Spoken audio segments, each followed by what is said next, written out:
Dan Al-Quran yang sejati hanya diturunkan lewat akhlak rahmaniyah, penuh kasih sayang. Jadi guru-guru gak boleh galak-galak amat, harus mengajar dengan rahmah. As-subhu bada min tal'atihi wal-lailu daja min wafaratihi faqar rasulan fadlaw ala wa hadha subulan Ar-Rahim. Walhamdulillahilladzi 'allama al-Qur'an walhamdulillahilladzi khalaqal insan.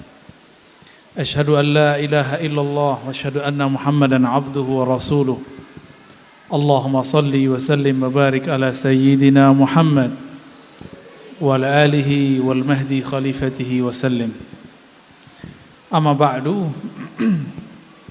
Gimana Bapak Ibu, dingin? Dingin apa sejuk? Sejuk ya, alhamdulillah. Ini pertama kali saya baru tahu ada pesantren Unyil. Ya, ini unik sekali. Semoga anak saya nanti mau ya. Mungkin uminya yang nggak mau.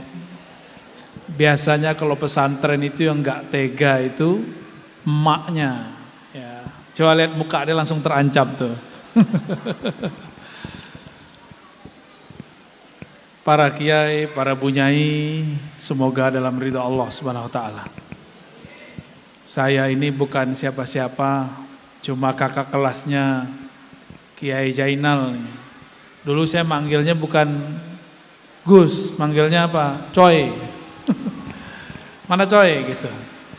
Ini sahabat yang paling menurut saya sodik ya. Jadi tidak melihat saya siapa. Gitu. Orang yang paling objektif lah di zaman itu. Semoga hati beliau tetap dijaga oleh Allah Subhanahu wa taala. Ya. Begitu juga istrinya, itu cocok sekali sama istri saya, menceplas-ceplos.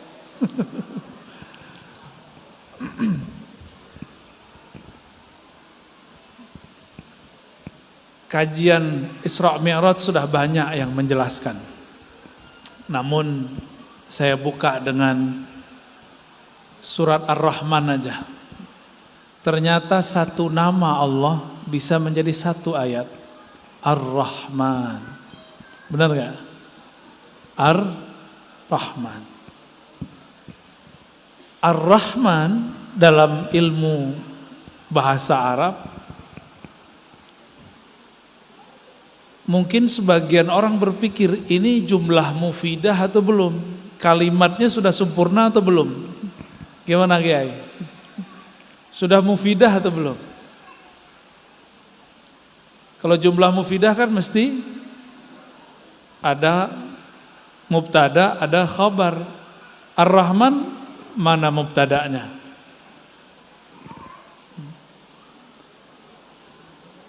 Gimana? Apa di ayat berikutnya kan bisa jadi.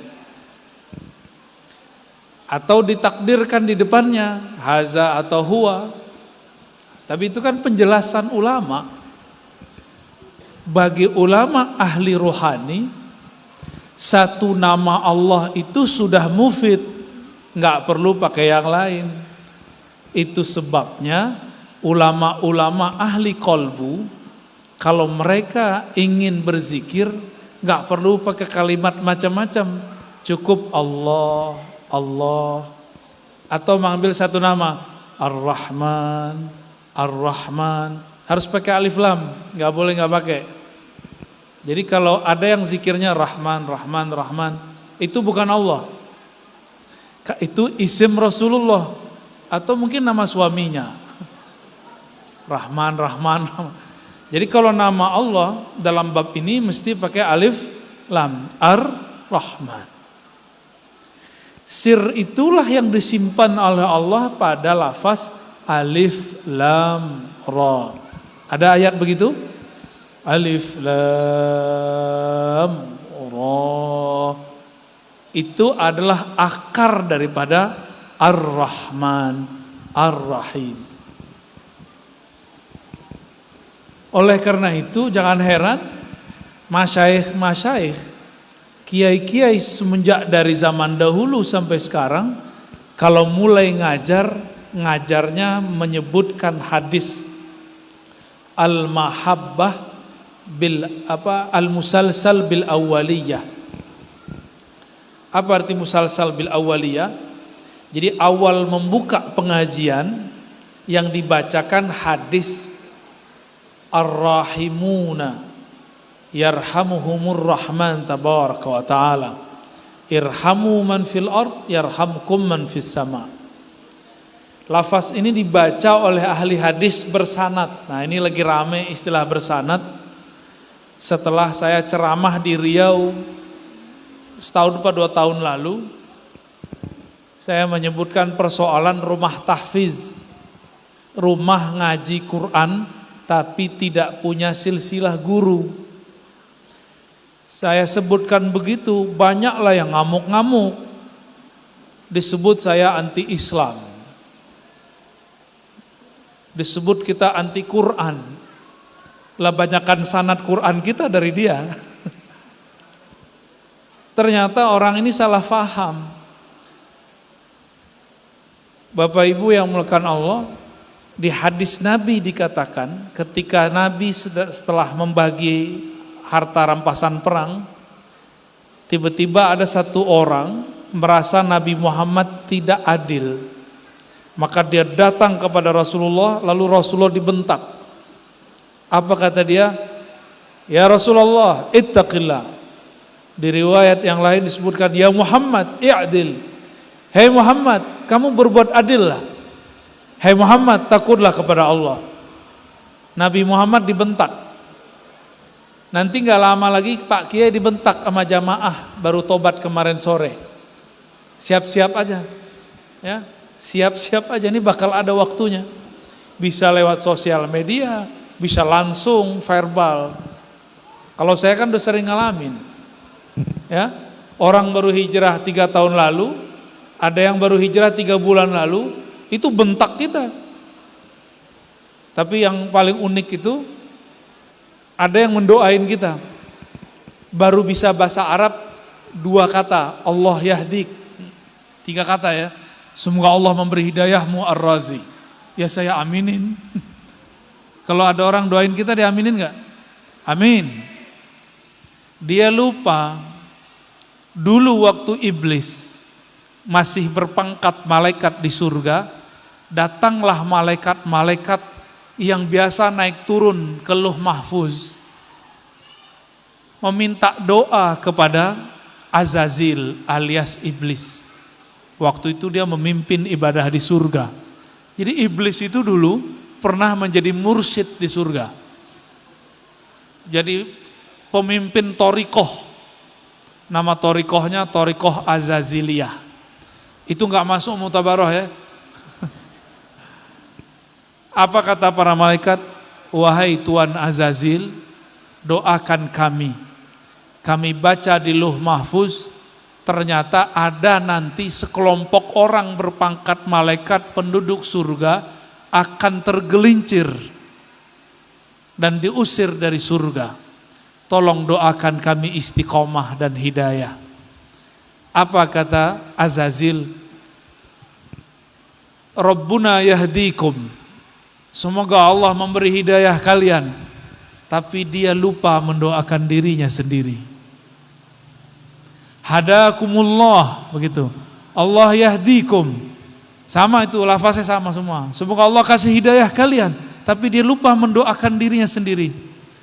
Tidak lama setelah itu Allah ciptakanlah Nabi Adam. Ada pengumuman. Apa pengumumannya? Allah mengatakan, inni ja'ilun fil ardi khalifah. Ini pengumuman di langit nih, di surga. Wahai penduduk langit, wahai penduduk surga. Di saat itu di surga ada 2 jenis makhluk suci.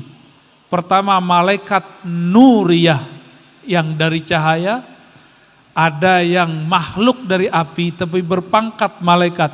Boleh kita sebut malaikat nariyah, ahli zikir. Dia bisa berzikir dengan semua zikir ahli langit dan bumi.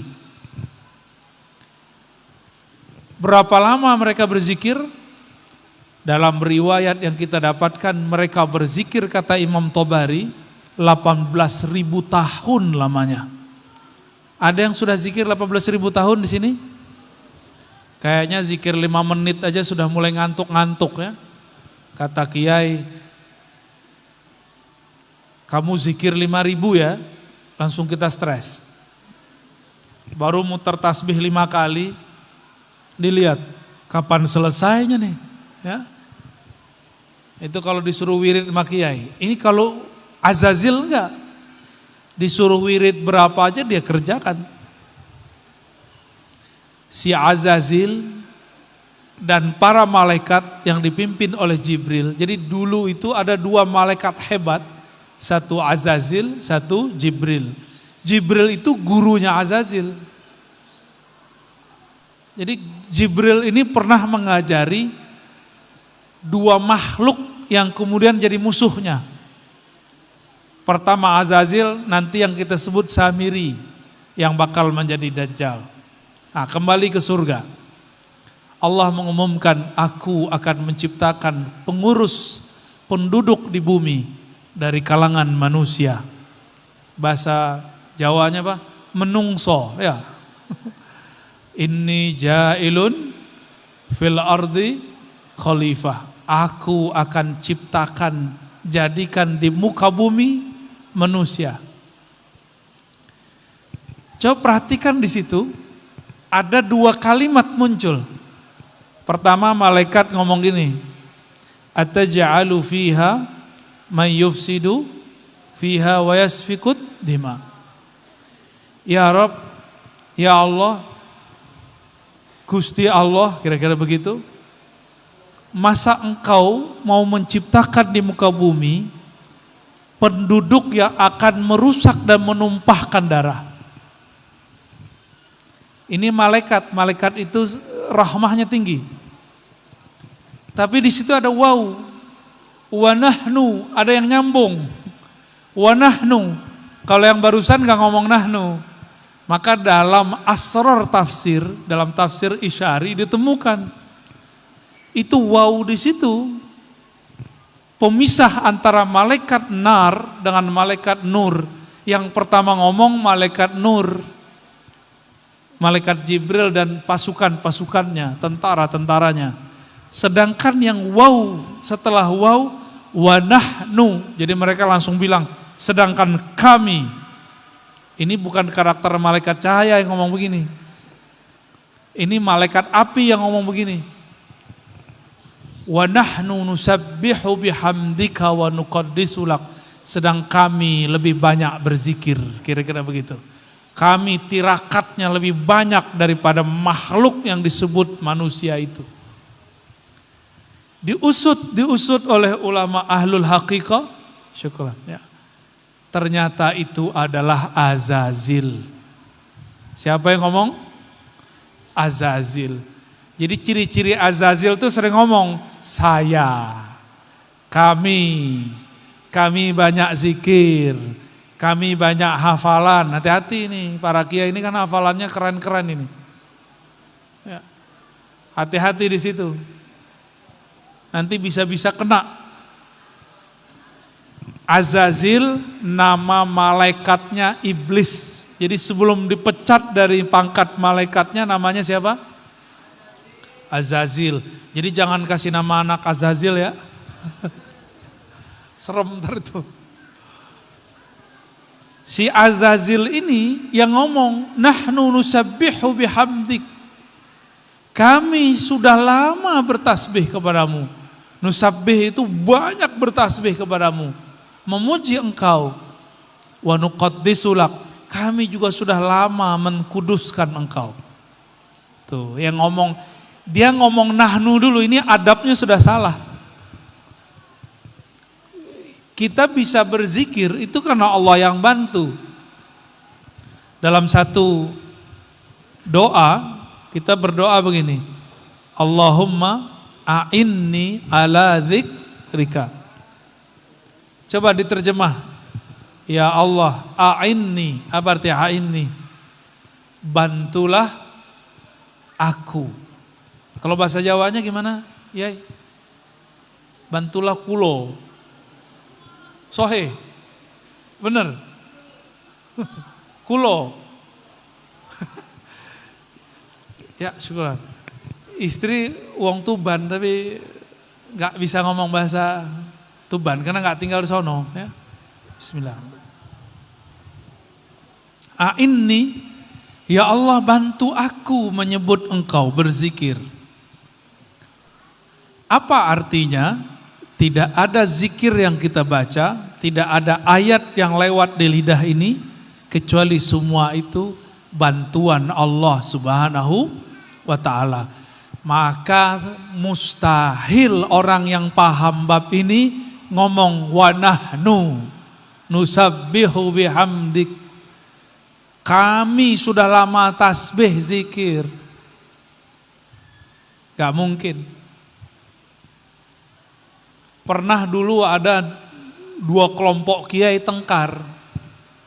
Satu kiai ngomong, saya kan lebih banyak zikir daripada kamu. Wah, saya langsung tahu, ini dalam diri kiai ini bukan manusia.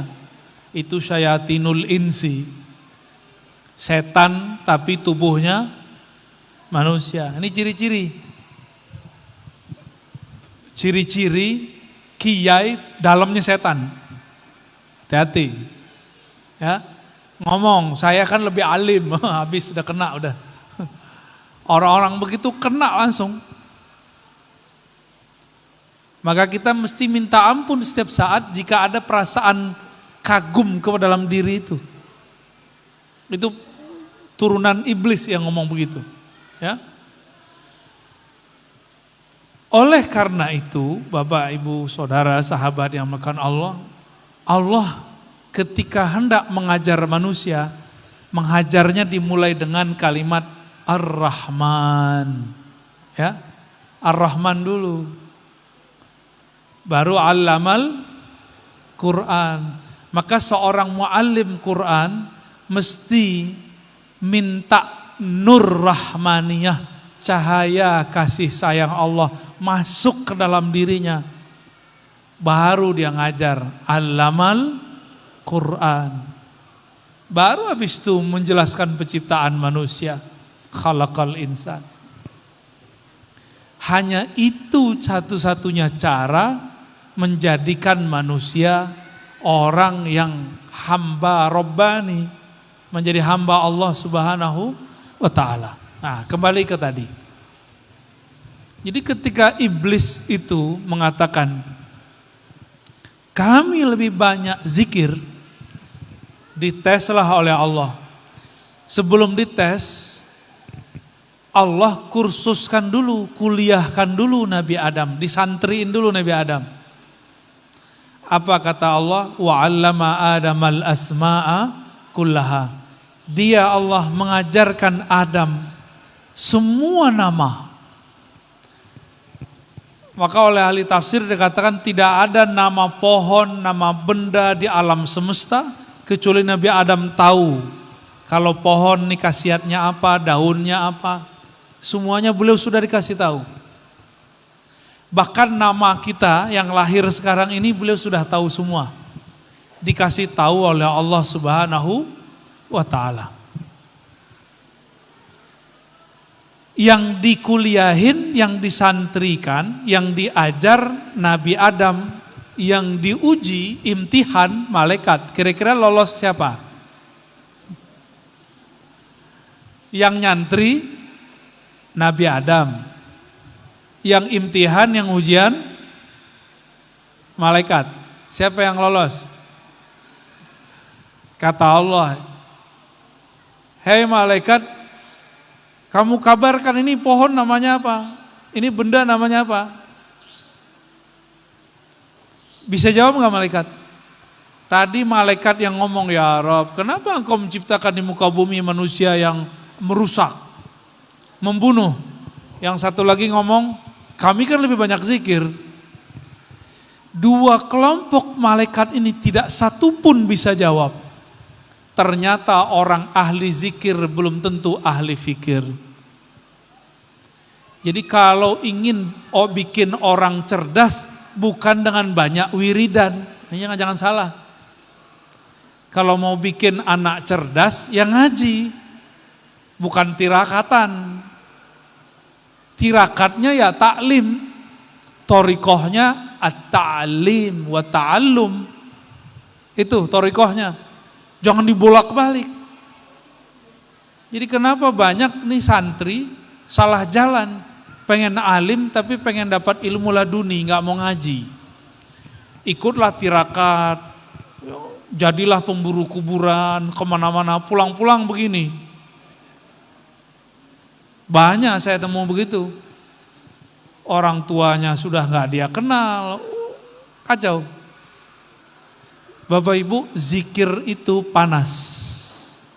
Ingat-ingat ya, zikir itu fihi hararah, ada panasnya. Maka orang yang banyak zikir harus diredam panasnya dengan banyak sholawat. Orang banyak zikir harus diredam pakai apa? Sholawat. Saya sudah banyak ketemu orang ahli zikir, mohon maaf, lagi-lagi begini. Pas kita cari tahu, oh emang jarang sholawat. Zikir la ilaha illallah banyak sekali. Akhirnya akalnya hilang, kebakar. Nafsiahnya pun kebakar. Ngomong lantur, gak jelas. Itu sudah banyak ketemu orang begitu. Akibat tidak bermusyid, akibat tidak bersolawat kepada Rasulullah SAW.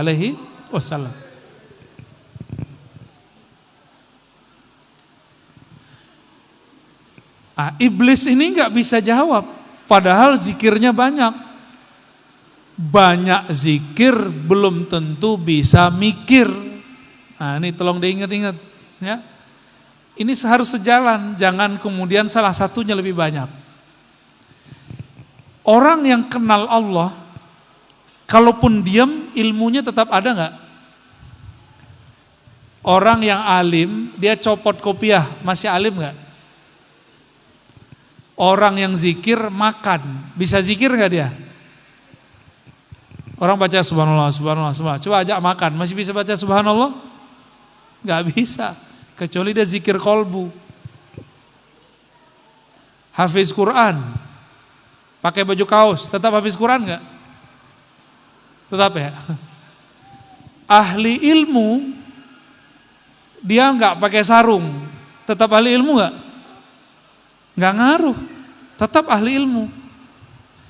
Namun kalau kita menganggap orang berilmu itu zikirnya harus banyak, simbolnya harus begini begitu, dia ganti simbolnya, hilang marwahnya. Beda dengan ahli ilmu yang sebenarnya. Maksud saya sederhana. Orang alim itu walaupun berubah keadaan, ilmunya nggak berubah. Tapi kalau ahli zikir doang, berubah keadaan, bisa-bisa dia nggak zikir lagi. Iblis 18.000 tahun zikir, tapi setelah dia disuruh dan diuji untuk sujud ke Nabi Adam, dia menjadi pembangkang. Maka jangan heran nanti ada santri-santri, murid-murid, hafalannya bagus, zikirnya banyak, tapi ngajinya kurang. Baca kitabnya kurang, baca adabnya kurang. Nanti dia kurang ajar sama kiai. Dulu kiai kami, Kiai Ali Mustafa Yakub, kiainya Kiai Zainal sama dengan saya. Beliau ini dulu sibuk kemana-mana, meninggallah tetangga. Ada kawan saya hafiz Quran. Apa kata dia? Kiai ini kurang peka. Masa tetangganya mati dia nggak datang. Santri ngomong begitu. Santri ngomong begitu terhadap siapa? Kiainya. Kejadian Pak. Makanya orang begitu, saya langsung dalam hati langsung ada firasat. Anda tidak akan dapat keberkahan dari guru. Bener, dia nggak ngajarin ilmu hadis yang diajarkan guru. Itu baru satu. Yang kedua sama. Ada kawan saya, Ketika kiai kami beli mobil 2, dia ngomong, ini kiai karena kemana-mana, istrinya butuh kendaraan, akhirnya terpaksa beli mobil 2, satu untuk beliau, satu untuk istrinya. Ngomong santri, apa kata si santri? Kiai ini cinta dunia, enggak juhud. Gitu ngomongnya. Sekarang saya nyaksiin dia, setiap kali buka kajian hadis, tidak pernah diberkahi, ada aja orang yang matahin. Setiap kali buka kajian kitab yang dulu diajarkan kiai, selalu ada yang ngejek. Dan itu bikin dia gak bisa maju. Kualat, karena layahsul al-barakah, layahsul barakah min syekhi. Gak dapat keberkahan dari gurunya, karena pernah su'ul adab sama guru. Ini rahasia kita aja Pak ya. Dulu saya itu gak pernah cium tangan kiai hampir 3 tahun. Hampir berapa? 3 tahun. Karena maklum mantan Wahabi. Dulu saya didoktrin sama ustadz saya. Takbilul yad nisfus sujud. Takbilul yad nisfus sujud. Apa artinya? Cium tangan separuh sujud. Syirik gitu. Tabarukan itu syirik. 2007, 2006, 2007 dan 2008 saya ngaji ke ulama Suriah. Namanya Syekh Hasan Hitu yang hafal Quran umur 10 tahun. Di sini kita ada santri 10 tahun hafal Quran? Ada ya? Semoga nanti ada. Amin. Bukan, dia hafal Quran umur 7 tahun. Hafal kitab Muwatta umur 10 tahun. Persis seperti Imam Syafi'i. Guru saya masih hidup. Syekhuna Syekh Hasan Hitu. Hafizahullah ya. Beliau bawa seorang muridnya namanya Syekh Taufik Al-Buti. Saya kaget, guru saya ini cium tangan teman saya. Padahal teman saya ini murid beliau. Pas kita lihat mukanya muka Arab, ternyata zuriat Rasulullah sallallahu alaihi wasallam. Ini Syekh cium tangan murid, murid cium tangan guru. Saya mikir, ini siapa yang musyrik ini? Tapi hati kemudian mulai bertanya-tanya, masa guru saya musyrik? Mukalah kitab Sunan Nasai. Jangankan cium tangan, cium kaki aja dah sahabat. Jadi seorang sahabat bercerita, grup Yahudi datang kepada Rasulullah. Bertanya mengenai 10 perintah. Adakah itu turun kepada Nabi Muhammad? Lalu Nabi membalasnya, menjawabnya dengan lugas. Kata mereka, asyhadu annaka Rasulullah. Langsung semuanya yuqabbiluna yadayhi wa rijlaihi, mencium kedua tangannya dan kakinya. Jadi tidak hanya cium tangan, juga cium kaki. Hadis inilah yang diamalkan oleh Imam Muslim ketika ketemu Imam Bukhari. Alhamdulillah saya tabarukan ziarah ke Imam Bukhari di Samarkand. Pun ketika mau berdiri tiba-tiba ada inspirasi. Dulu Imam Muslim cium tangan dan kaki Bukhari. Sekarang kamu cium juga bagian tangan dan kakinya. Maka saya ciumlah bagian tangan dan kakinya. Terus saya naik ke atas. Jadi kuburannya itu masuk ke bawah, lorong di bawah. Naik ke atas sampai debes. Guru saya nanya, guru rohani saya nanya, mursyid. Kamu tadi cium tangan sama kaki enggak? Lah saya mikir, tahu dari mana? Beliau enggak ikut. Waktu saya ziarah beliau di atas. Ternyata beliau dapat ilham. Suruh Ar-Razi cium tangan dan kaki kuburannya Imam Bukhari. Kuburion. Tahu kuburion enggak? Ya. Sarkup, sarjana kubur. Padahal guru saya ini enggak pernah ngaji kisah Imam Bukhari dan Muslim, ternyata dapat ilham. Ya. Alhamdulillah kami pernah melakukan itu. Nah, semenjak tahun 2006-2007 itulah saya mulai mencium tangan kiai. Cuma salah adab. Kalau orang Sumatera tuh mau cium tangan, tangan kiainya ditarik. Nah, ini berarti antum nih su'ul adab juga nih. Tapi sebenarnya bukan su'ul adab, masih jahilun bil adab, belum ngerti adab. Yang benar gimana? Kepala kita yang nunduk. Kalau dulu enggak, tangan Pak Kiai saya tarik. Anehnya Kiai enggak pernah marah sama saya. Setelah saya diangkat jadi musyrif lalu jadi guru di pesantren, loh kok ada santri mirip seperti ya saya dulu. Setiap selesai taklim enggak mau salaman, langsung pergi. Dalam hati, ya Allah, ini perasaan Kiai dulu ya. Pas selesai taklim, santri nggak mau salaman sama kita, mukanya langsung dibuang. Seumuran sama gua. Dan itu saya makan hati beberapa bulan, sampai tahu pola-polanya. Oh, kita nggak usah berharap apa-apa gitu. Pendek cerita, Ar-Razi yang dulu nggak cium tangan kiai, cium tangan kiai. Disitulah mulai terasa Ar-Rahman, Allamal Quran. Jadi segala sesuatunya mulai dengan Ar-Rahman. Kenapa nggak dimulai dengan Ar-Rahim? Ar-Rahman itu li mu'minin wa kafirin, alimin wa jahilin, muhsinin wa musiin. Rahman itu dapat hak kasih sayang, mau dia orang kafir, apalagi orang beriman. Mau orang baik, mau orang jahat, dapat Rahman, kasih sayang. Kalau disebut Ar-Rahim, Ar-Rahim itu dalam ilmu huruf, ya-nya ditaruh di tengah untuk mubalaghah, dan di situ ada 2 titiknya. Itu ada asrar rahasia, tapi gak mungkin saya ceritakan. Ini khusus hanya untuk 2 hamba, 1 wali, 2 nabi. Jadi Ar-Rahim li anbiya'ihi wa awliya'ihi, untuk para nabi dan wali.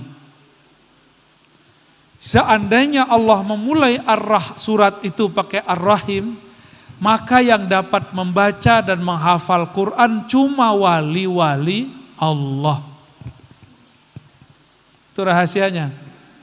Maka Allah tidak mau menggunakan itu. Allah menggunakan Ar-Rahman. Maka jangan heran, ini skenario Allah. Nanti ada orang-orang berhati buas tapi dia hafal Quran. Di dalamnya setan tapi hafal Quran. Maka dia gunakan Quran untuk memfatwakan hal-hal yang tidak sesuai dengan Quran. Inilah yang saya sambungkan dengan kisah pertama yang kita sebutkan. Rasulullah dibentak oleh umat. Kata orang ini, "Hai Muhammad, berbuat adillah engkau." Khalid ibn Walid melihat seperti itu, langsung menghunuskan pedangnya, tapi Nabi mengatakan, "Tunggu, tahan wahai Khalid. Biarkan saja orang ini.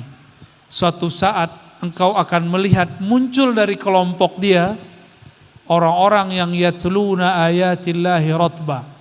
Dalam bahasa Arab kalau ada disebut yatluna ayatillah atau yaqrauna ayatillah, itu artinya yahfazun. Mereka hafal kitab Al-Quran. Rotbah, sangat banyak hafalannya. Coba diingat-ingat. Orang ini bentak Nabi, tapi dari dia ini muncul orang-orang yang hafal Quran. Pertanyaannya, mungkinkah ngafal Quran tanpa ada tempat menghafal? Gak mungkin. Makanya di akhir zaman ini sudah akhir zaman, para kiai, orang tua asuh, ini sudah akhir zaman. Banyakkah rumah tahfiz tapi tidak jelas gurunya belajar Quran di mana. Banyak nggak? Bener. Anehnya kok warga Aswaja Nahdiyin naro anaknya di situ. Padahal dulu Hadratus Syekh Hasyim Asy'ari nulis kitab Risalah Ahlussunnah, nulis di risalah-risalah beliau, Al-Isnad Minad Din, berguru bersanad bagian dari agama. Siapa gurumu? Nanti agamamu akan mengikuti gaya gurumu. Jadi orang-orang yang gak jelas gurunya, gak jelas juga nanti cara beragamanya. Karena orang ini tidak jelas berguru bersanadnya kepada siapa, dia mengajar bukan dengan Rahman dan Rahim Allah. Tapi karena Allah Maha Rahman, meskipun di dalam dirinya ada monster, ada kebencian, ada emosi, Allah kasih juga Quran. Maka jangan heran beberapa tahun ke depan orang-orang banyak hafal Quran, tapi Quran yang dia hafal bukan membuat dirinya lembut, justru nanti nyalah-nyalahin para kiai ini. Siap-siap nanti kiai bakal di bid'ah-bid'ahin sama mereka. Ya, ini kejadian sudah seumuran santri unyil ini. Tapi diajarkan ceramah. Anak 9-10 tahun sudah bisa ceramah. Orang tuanya senang, sudah hafal amma yatasa'alun. Disuruh ceramah, pakai surat dari sekolahnya, sekolah tahfiz tertentu. Ketika ceramah dia mulai dengan kalimat Innal hamdalillah nahmuduhu wa nasta'inuhu wa nastaghfiruh. Terus tengahnya kullu bid'atin dhalalah wa kullu dhalalatin finnar. Anak kecil umur 10 tahun. Setiap bid'ah itu sesat, setiap sesat itu masuk neraka. Maaf bapak-bapak, masjid ini banyak bid'ahnya. Anak kecil ngomong begitu. Tidak ada Rasulullah doa habis sholat, tidak ada Rasulullah berkunut, tidak ada bismillah dijaharkan. Itu orang tua pada kaget semua. Umur 10 tahun sudah berani membid'ahkan amalan orang tuanya yang baru hafal amma yatasa'alun. Udah mulai kejadian, semoga di Kediri belum terjadi ya. Kalau mulai kejadian di kota santri, gimana kota yang bukan santri? Nah, maka Bapak Ibu yang bukan Allah, kita beruntung di negeri kita banyak pesantren-pesantren. Ya. Maka Nabi ngomong, fa iza laqitumuhum faqtuluhum. Kalau ketemu orang yang tidak bersanad ini, maka seranglah mereka. Sekarang bukan musim perang pakai fisik. Gimana cara serangnya? Mereka bikin pesantren, kita bikin pesantren. Mereka bikin haflah, kita bikin haflah, udah gitu aja. Belum mungkin pakai fisik, ya Bapak Ibu. Dan terakhir yang mau saya sampaikan, benar terakhir ini, beneran, udah mulai ngantuk tuh wajahnya ya.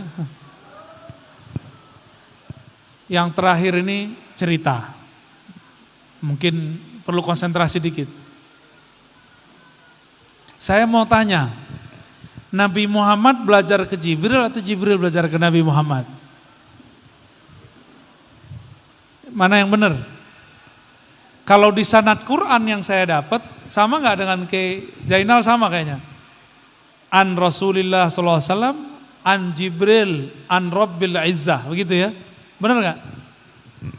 Dari Nabi Muhammad, dari Jibril, dari Allah. Itu namanya sanad riwayat. Sanad apa namanya? Sanad riwayat. Coba ingat-ingat lagi. Rasulullah ketika naik ke Sidratul Muntaha, Jibril masih bisa ikut? Masih ya? Ketika Rasulullah diundang naik ke Aras, Aras itu luasnya lebih luas dari langit dan bumi. Langit bumi kursi, rof-rof, luh mahfuz digabung semua, itu cuma satu tetes dibandingkan lautan aras. Gak ada apa-apanya, kecil. Jibril tidak dapat izin untuk naik. Yang dapat izin siapa? Nabi Muhammad SAW. Sudah mulai ketemu jawabannya? Nabi Muhammad diundang terus sampai ke aras itu, tingkatannya oleh Imam Ibn Arabi disebut 15. Tapi salah satu mursyid saya mengatakan bukan, aras itu tingkatannya ada 14. Arba'ata asyar tabaqah, 14. Jadi kalau langit 7, ini 14. Di setiap tingkatan ada tangga-tangga aras 7. Tapi satu tangga itu sama dengan alam semesta luasnya. Nabi Muhammad diundang sampai ke aras paling tinggi. Dan beliau menerima surat Al-Fatihah di aras tertinggi. Menerima surat apa? Itu surah Al-Fatihah pertama kali turun. Nabi Muhammad kemudian turun. Jibril tahu surah Al-Fatihah langsung dari Allah, Lauh Mahfuz, atau dari Nabi Muhammad? Yang benar yang mana? Kalau di ulumul Quran kan disebutkan Al-Quran itu ada di Lauh Mahfuz, kan gitu kan? Coba di Quran yang kita hafal, ya. Wa innaka latulaqqal Qur'ana min ladun hakimin alim. Sungguh engkau hai Muhammad mentalakikan Qur'anmu langsung dari Allah yang Maha Hakim, yang Maha Bijak, yang Maha Alim. Tidak disebutkan di situ Jibril. Langsung talaki, menerima langsung dari Allah. Tapi kenapa di sanad Quran disebutkan an Muhammadin, an Sayyidina Muhammad, an Sayyidina Jibril, an Rabbil Izzah? Lagi-lagi kita sebut itu namanya sanad riwayah. Tapi sanadul haqiqah, sanad yang sebenarnya, Nabi justru langsung terima langsung dari Allah Subhanahu wa ta'ala. Nah, setelah saya nyebut begini, saya nanya lagi. Nabi Muhammad belajar Quran dari Jibril atau Jibril belajar ke Nabi Muhammad? Masih bingung ya? Bingungnya karena ada satu hadis. Satu kali beliau sedang tahannus di Gua Hira, malam Lailatul Qadar, bukan malam 17, malam Lailatul Qadar. Malam 17 itu malam Uhud, malam Badar, maaf. Malam perang Badar, maka disebut haul Ahlul Badar 17 Ramadan. Sedangkan Quran inna anzalnahu fi lailatul qadar. Kami sungguh menurunkan Al-Quran pada malam Lailatul Qadar. Lailatul Qadar malam 17 atau 21? Atau 23? Atau 24? Atau 25? Yang benar yang mana? Malam 17. Ada nggak di fikih Lailatul Qadar malam 17? Ada nggak? Di hadis Nabi mengatakan taharrau, burulah Lailatul Qadar fi al-ashril awakhir, pada 10 hari terakhir. Tapi kenapa kita memperingati Quran 17 Ramadan? Inilah ambigunya. Ya. Tapi sebenarnya itu enggak salah juga, ada rahasia lain sebenarnya. Jadi ada ayat memang turunnya nuzul Quran, tapi bukan Iqra. Iqra turunnya Lailatul Qadar.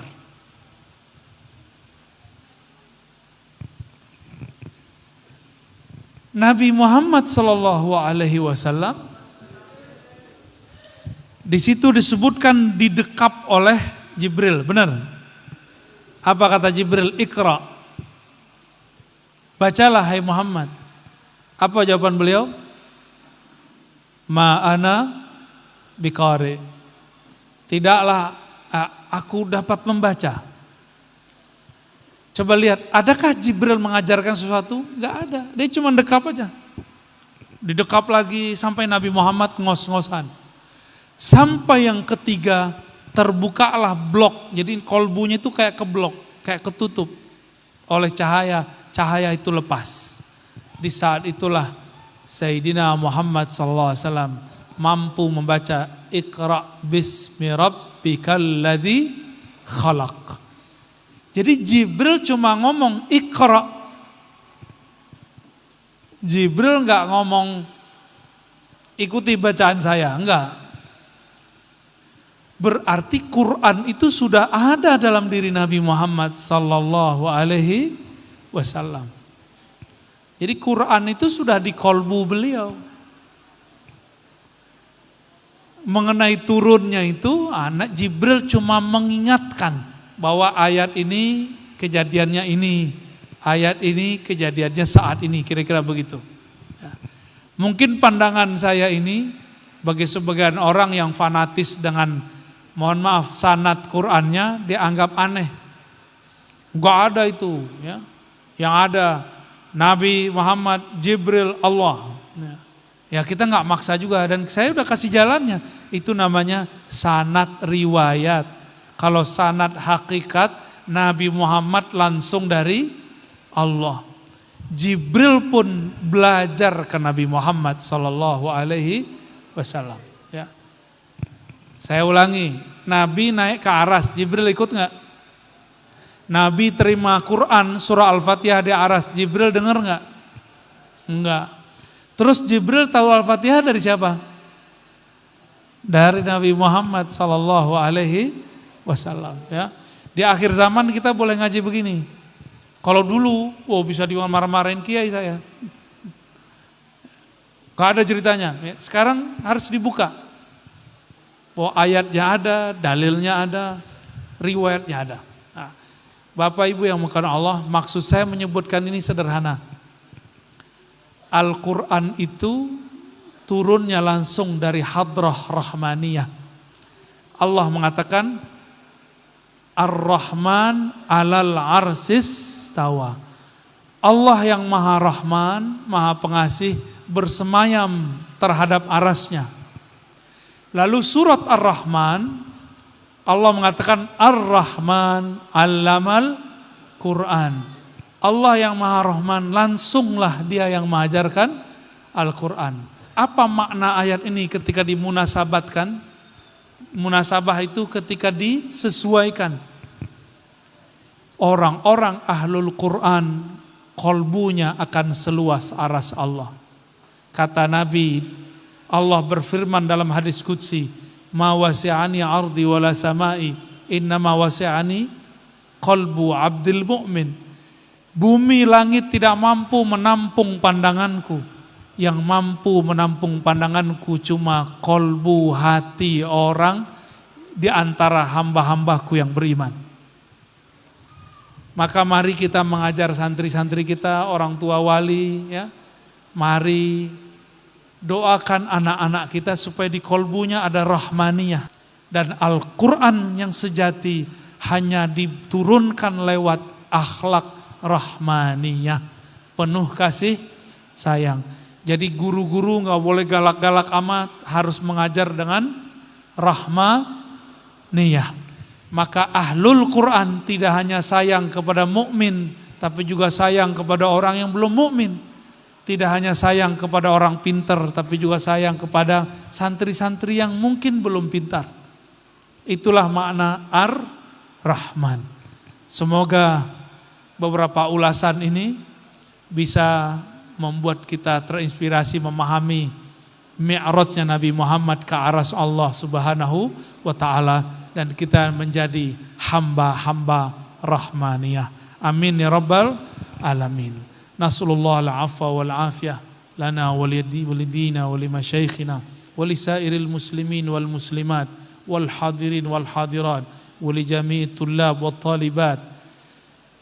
Waffiqna wa iyyahum li ta'atika ya rabbal alamin. bi barakati suratil Fatihah.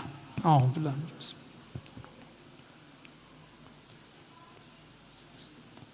Shiratal ladzina an'amta 'alaihim ghairil maghdubi 'alaihim waladdallin. Amin. Wa sallallahu ala nabiyina Muhammad. Subhanakallahumma wa bihamdika asyhadu an la ilaha illa anta astaghfiruka wa atubu ilaik. Assalamualaikum warahmatullahi wabarakatuh.